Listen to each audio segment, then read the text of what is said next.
On a cherché un petit peu partout, mais on avait du mal à se faire. Et puis finalement, ici, ça nous a plu. Déjà l'entrée, la salle à manger, et je trouve que c'est très bien. On a beaucoup d'activités.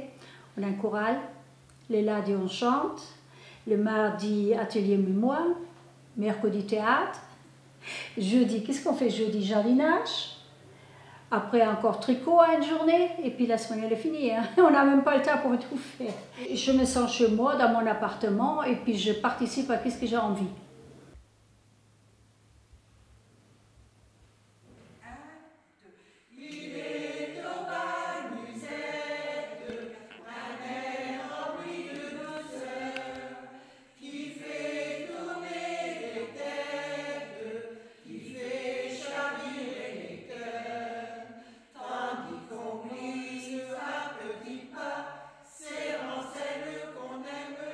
Je pense que c'était un foyer, je pensais que c'était plus triste que ça, mais du fait que c'est comme si on avait une autre maison, ça nous plaît. Et même pour côtoyer les gens, Oui. Il y a une sympathie formidable. Les gens sont très gentils, le personnel est pareil, est très gentil avec nous. Et au contraire, même ça nous a donné du courage, parce que quitter sa maison natale, c'était dur. On se sent moins seul, on s'occupe de nous, on nous demande tous les jours au matin si on a passé une bonne nuit. Non, de ce côté-là, tout va bien, nous n'avons pas à nous plaindre. Pourquoi ça se passe bien? On est vraiment à l'écoute des résidents. Donc, chaque matin, je passe voir les résidents qui m'en font la demande. Ce sont des personnes qui sont autonomes et puis nous sommes là pour vraiment leur rendre service. Le moindre souci, le moindre problème, on est là. Ils savent très bien que nous sommes là, Franck et moi. Donc je pense que ça fait beaucoup, beaucoup.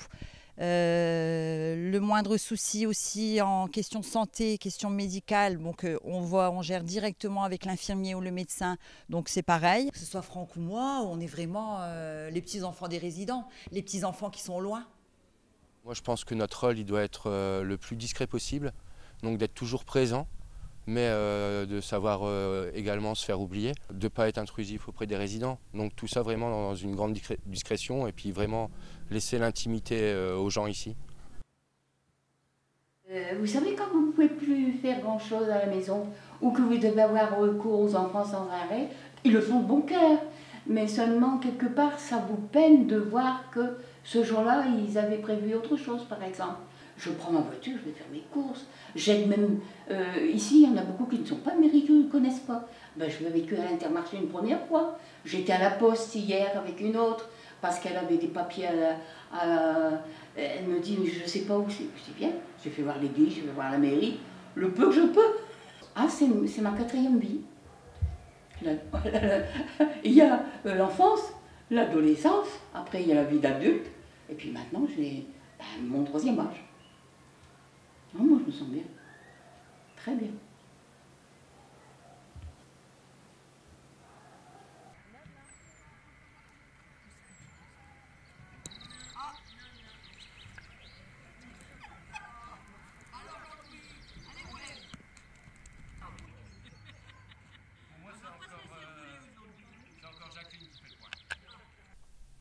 Alors les services qui sont proposés, c'est notamment et premièrement la restauration, car elle n'est pas obligatoire.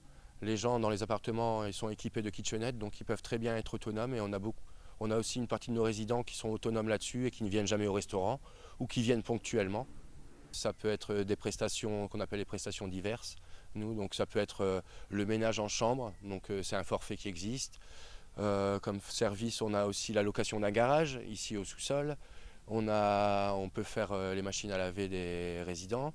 Au jour le jour, c'est prendre des rendez-vous pour les résidents, donc commander une ambulance, voilà, prendre rendez-vous chez le coiffeur ou chez le dentiste même. Donc tout ça pour libérer un peu nos résidents de toutes ces tâches et d'avoir un œil bienveillant ici dans la résidence. Donc au niveau de la sécurité, la résidence, il y a des agents 24 heures sur 24 dans la résidence, c'est-à-dire de 8h à 19h, de toute façon, il y a des agents qui travaillent dans la résidence. Et entre 19h et 8h, c'est un agent de sécurité qui vient prendre la place. Donc, quand je dis agent de sécurité, c'est nous, agents, qui nous transformons en gardiens. Donc, tous les agents qui vont faire les gardes sont des gens qui connaissent très bien les résidents. Et ce n'est pas un inconnu qui va venir prendre la garde du soir. Donc, c'est vraiment quelqu'un qui connaît bien les résidents. Elle n'est pas là, mais c'est pas grave.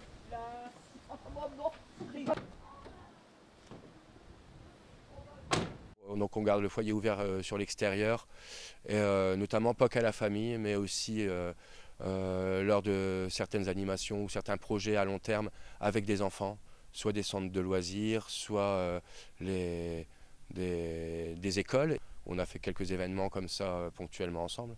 Donc voilà, on veut faire rentrer les gens également dans la résidence, mais aussi permettre à nos résidents d'aller sur l'extérieur.